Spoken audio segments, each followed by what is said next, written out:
I don't know where to even place them on the pedestal. Um, I guess our Lord Jesus Christ is first, and after that, I'd probably go with Farm Rescue right now. um, I guess it's a great organization. When I got the call that morning and from Carol from Farm Rescue, I guess I was sitting in my recliner and I pretty much just kind of broke down in tears even, because it was such a relief to have that weight off my shoulders that I guess words can't even explain what I think of Farm Rescue right now. It's just an amazing bunch of volunteers and a great organization. And I just would encourage anybody out there, if you have any kind of an injury, don't feel bad to apply for something like this. It's I know we all have a lot of pride, but they're there to help us, and they're all very friendly, and they want to help us. So please, if you do have injuries, please contact them.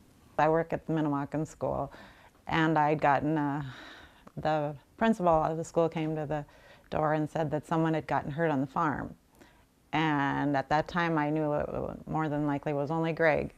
So I took off for home, and then I got a hold of him, and he had slipped on the ice.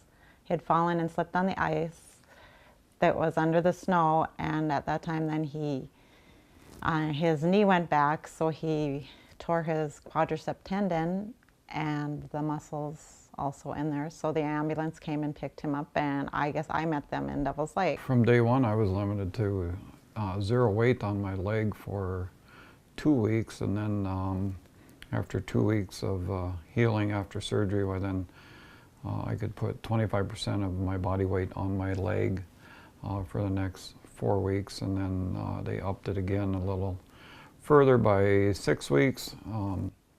They went to 75%, and then after that it was weight bearing as tolerable, I guess. And as far as bending, I'm still limited to this day. We're at 10 weeks now. I'm still limited to about 80-degree bend in my knee.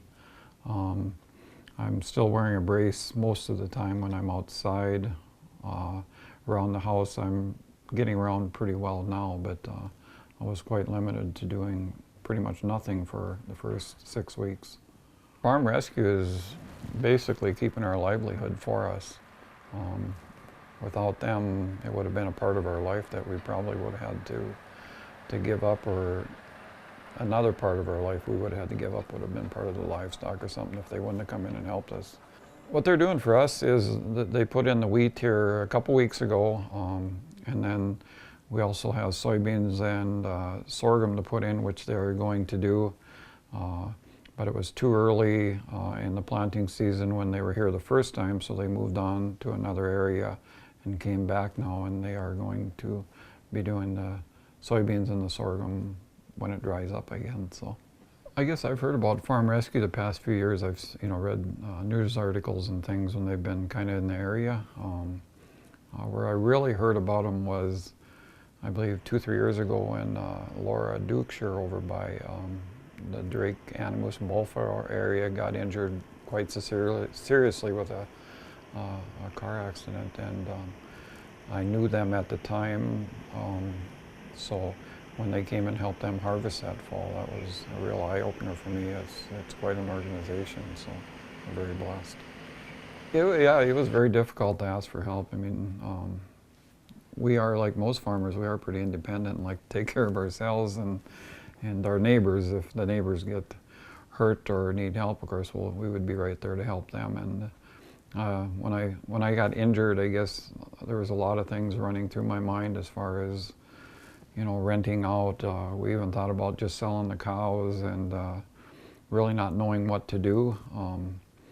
And then when the ag teacher in here, Mr. Wald, suggested to my wife that maybe we'd look at Farm Rescue, and we had many neighbors ask us what we needed help with, and our families have been great to help us out and get us through. So we've been able to keep the cows, and because of Farm Rescue, we will get our crop in again this year, which I wasn't quite sure we were going to get done. So I guess I did the application when I was laid up. I really couldn't do anything else, so I spent a lot of time on the computer and doing paperwork. And so I looked online.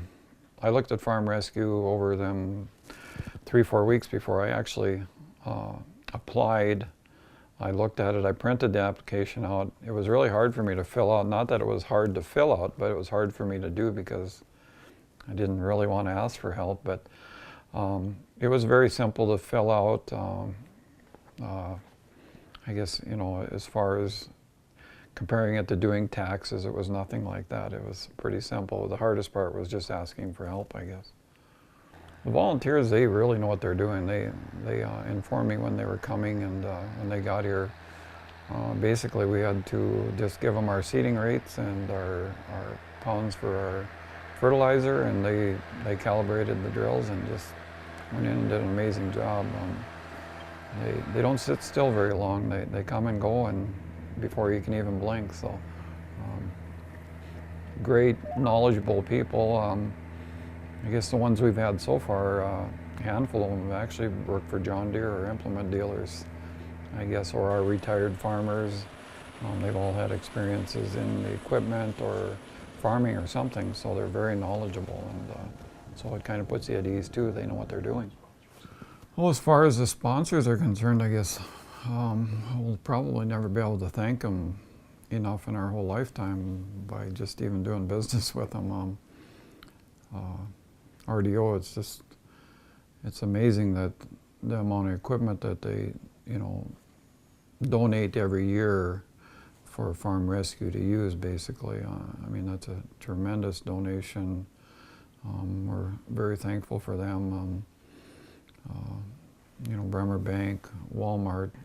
We have a little adopted granddaughter that was here when they were seeding, and she recognized the Walmart right away. I mean, she's like, "There's Walmart on the truck." She's 4 years 4 years old. So. That was the one she recognized. She was like, "There's Walmart." I'm sure there's probably 50 different sponsors on the pickup, and we're very thankful for all that they do and keep these rural communities going, basically, by helping, you know, injured farmers. And I would definitely patronize these sponsors, yes, for what they've done for us now. When Farm Rescue came into Maddock, North Dakota, I guess the pride thing kind of kicked in. I really wasn't advertising it much, and maybe I should have, but I did talk to a few people that asked me, you know, how are you going to get your crop in? And I said, well, Farm Rescue's coming in. And they're like, oh man, that's great. That's such a great organization.